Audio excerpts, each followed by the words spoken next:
What's up, everybody, and what's up, good people? I am back again, and I am doing this video. I had just posted, I don't know, there are some people who follow me on Facebook as well, who are my friends and family on Facebook, and I wanted to do this here video. Sorry for the shaky camera. First of all, I wanted to do this here video because I saw something. First of all, didn't realize that October was domestic abuse. I think it's domestic abuse violence awareness month or something to that effect.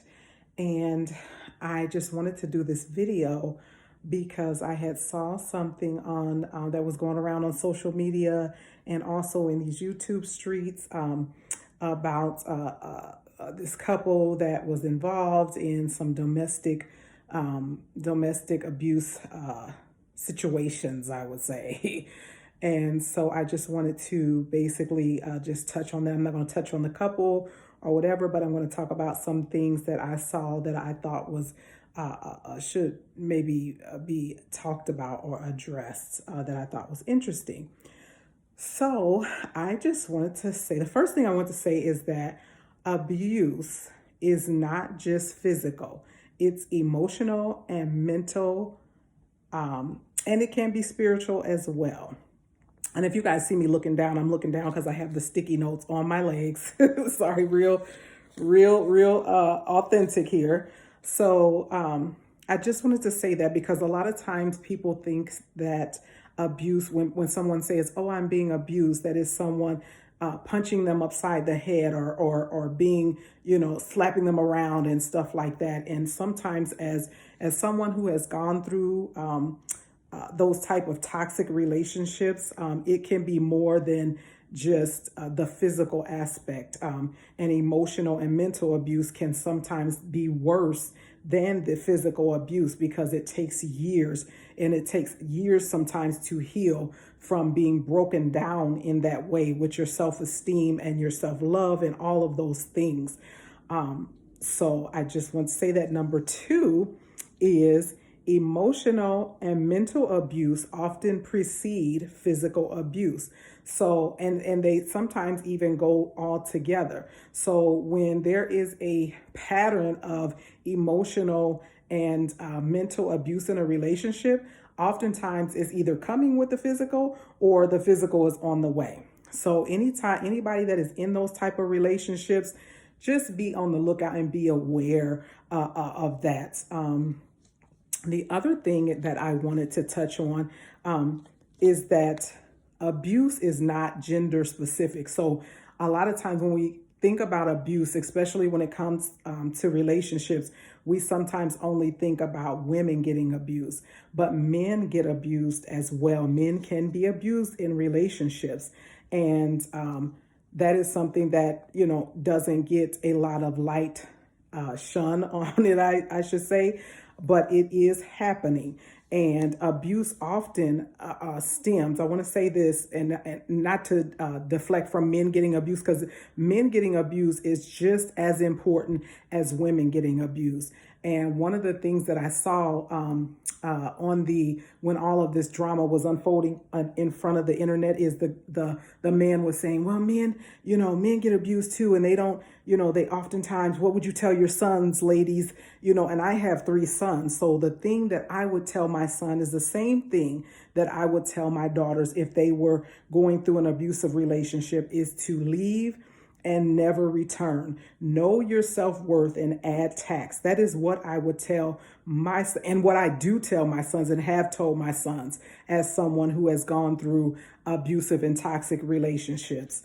The other thing is that abuse often stems from someone, some form of toxicity in that relationship, whether it's brought in from some unhealed type of issue that the 2 parties involved have had, or whether it stemmed from some sort of disrespect or something that is in that relationship.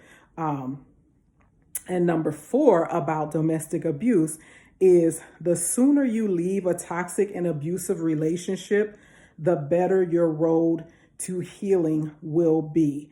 The longer that you stay in those relationships, the more difficult it is for you to get back to yourself, because you lose the longer you stay in that relationship, you lose more and more and more of yourself, more of your peace, more of your self-worth, more of your self-esteem. You begin to lose who you are. So the sooner that you leave those relationships, the sooner that you recognize that the relationship is abusive and toxic, the better that your road to healing and your road back to peace and back to yourself will be. Another thing really quick that I want, because I don't want to stay on here really long, that I want to address is two things that I noticed, two basically words that I noticed that have often been thrown around, and it's narcissism and childhood trauma. And I want to give a definition for narcissism because I see that one being used and thrown around so much. And I want to just kind of touch on this one. Narcissism, the definition from the Merriam-Webster dictionary, I think it is excessive interest in or admiration of oneself or one's physical appearance. So basically, someone who is consumed with themselves. Now, there is a such thing as narcissistic personality disorder. And this is, by definition, the Merriam-Webster dictionary, is characterized by an exaggerated sense of self-importance, persistent need for admiration, lack of empathy for others, excessive pride in achievement, snobbish and disdainful or patronizing attitude. So that is what the definition of narcissistic personality disorder.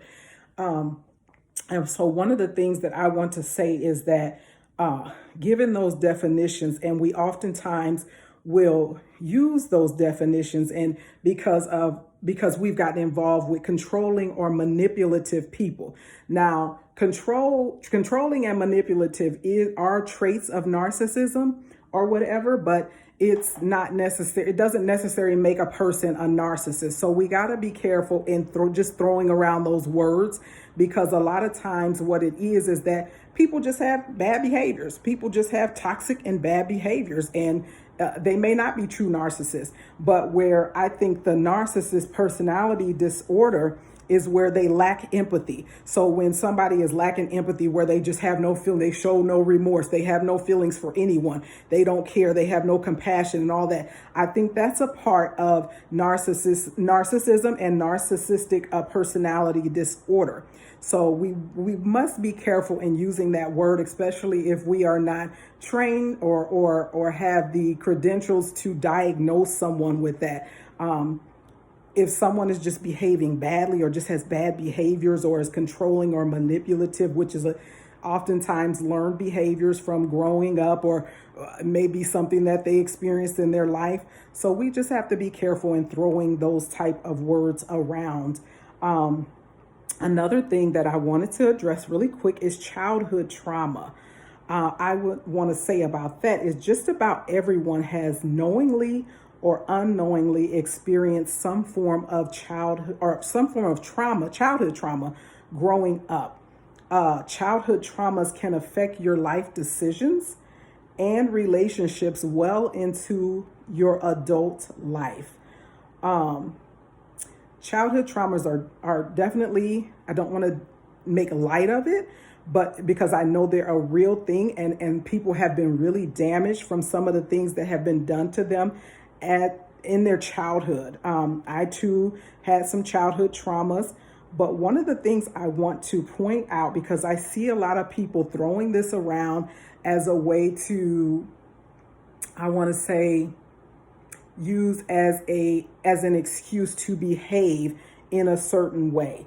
And I want to say that childhood trauma should not be used as an excuse to mistreat or abuse others, because I think, as I said earlier, just about everybody has, just about, not everybody, but I'm not going to say everybody because I don't want to use definitive type things like that. But just about everybody has experienced some form of childhood trauma. And if they haven't, they've had some form of adult trauma that we're all going through. So we can't use that. We should not use that as an excuse to mistreat and abuse other people.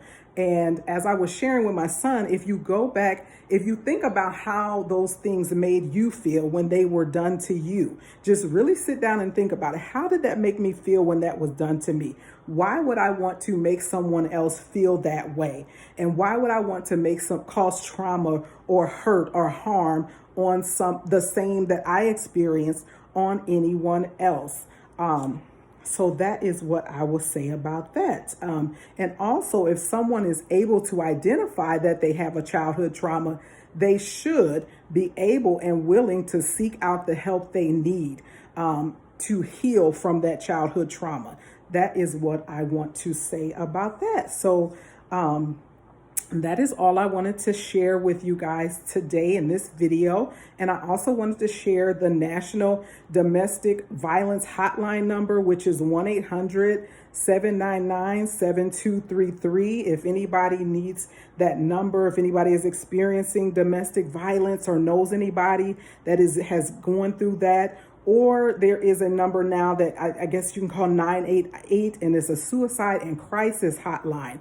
I also want to put out there that for anybody that is looking for a therapist, if you have insurance or anything like that, you can call your insurance and have them help you find a therapist that is suited for you.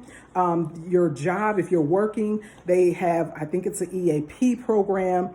Or something to that effect that could help you with counselors and therapy and anything that you need. And don't be ashamed to talk about it. Don't be ashamed to go get help, to seek help. If you're in need of help, go get the help that you need to heal yourself and to get to a place of peace.